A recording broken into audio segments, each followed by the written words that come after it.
Can women feel as horny as men? Of course they can. Just a healthy expression of female sexuality. बेकरार रोजी ने bathrobe उतार दिया. Here I stand before you, 130 pounds of raging estrogen.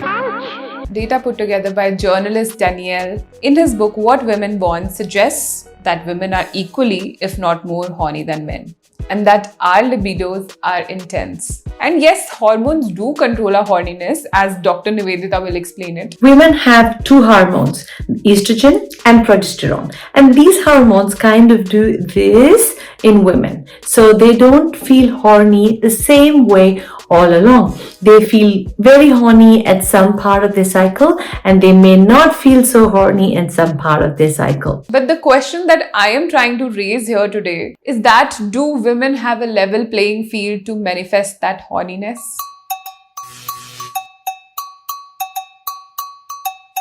Are women comfortable with the idea of them feeling sexually aroused?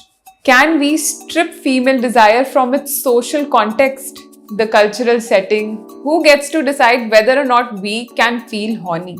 How much can we be horny? Okay, first up, it's our body, of course. Women feel horny when they have a high amount of estrogen in their body, and this usually happens when they are ovulating. So around day 13 to 15, they are horniest and they have a high estrogen level.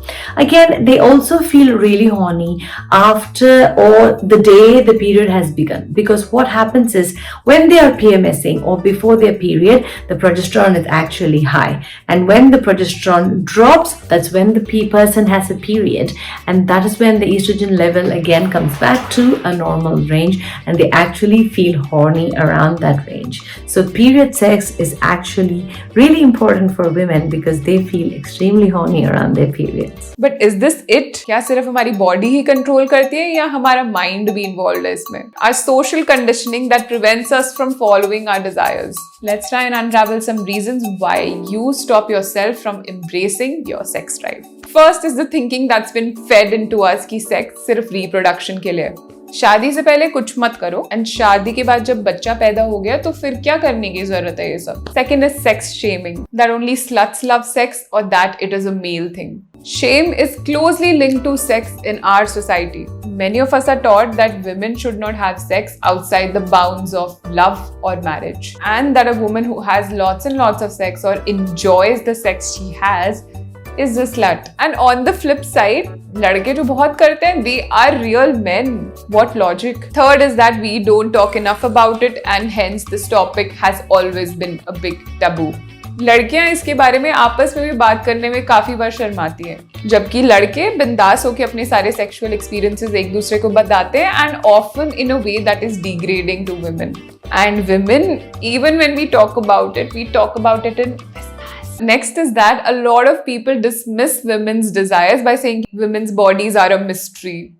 Well, whose fault is that? We never really talk about female pleasure or our sexual desires, and that's why it's always remained a mystery. Seriously, it's not that hard to please women. Just ask and follow some instructions maybe. Last point is that no sex education is given to us in schools. Do you remember the awkwardness तुम्हारी class में जब वो biology का 8th standard वाला chapter आया था? The one on reproduction. इसके अलावा there is no real sex education that's given to us. When should we learn about pleasure, about masturbation, consent, about equality in sexual experiences? So concluding, I would just say that please remember, your sexual urges aren't dirty, they're just human. And anytime your old beliefs start to interrupt your sexy time by saying that good girls don't get horny, repeat the new mantra. If I wasn't supposed to get turned on, then I wouldn't have gotten turned on in the first place. Subscribe to our YouTube channel and hit the bell icon so that you don't miss any videos by us.